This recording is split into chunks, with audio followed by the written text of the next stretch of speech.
de l'Union africaine. Suivons notre correspondant Drachongolo depuis Brazzaville. Ils sont une centaine venus des 4 pôles de Brazzaville. Ces jeunes, ici représentant les pays africains ainsi que leurs partenaires au développement, font la simulation d'un sommet de l'Union africaine.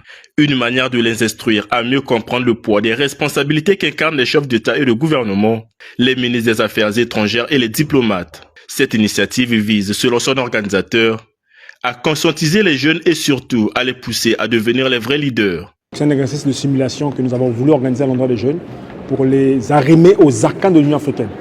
Comment ça fonctionne, le mode de fonctionnement de l'Union africaine, comment nos chefs d'État ont le poids de la responsabilité. Comment un chef d'État, quand il est à l'Union africaine, quand il va défendre son pays, qu'est-ce qu'il ressent, quel est le message qu'il porte. Donc c'est ces jeunes-là qui, en une journée, remplacent les chefs d'État pour une simulation, pour les mettre dans les conditions réelles d'une conférence des chefs d'État. Donc c'est vraiment un exercice de formation en leadership pour les jeunes.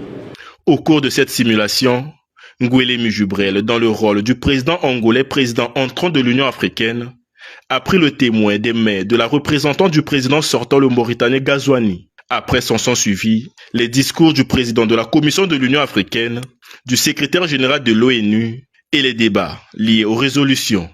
Cette simulation a eu pour thème renforcer l'éducation et le civisme en Afrique. Nous sommes réunis ici à Brazzaville, ville de mémoire et de résistance, pour une cause noble, urgente et capitale, celle de renforcer l'éducation et le civisme sur notre continent.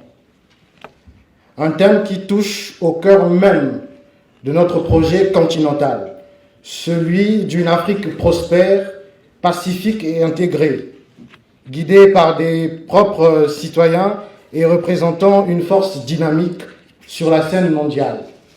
Cette simulation du sommet de l'Union africaine tenue à Brazzaville, ville historique, a débuté par l'hymne de l'Union africaine.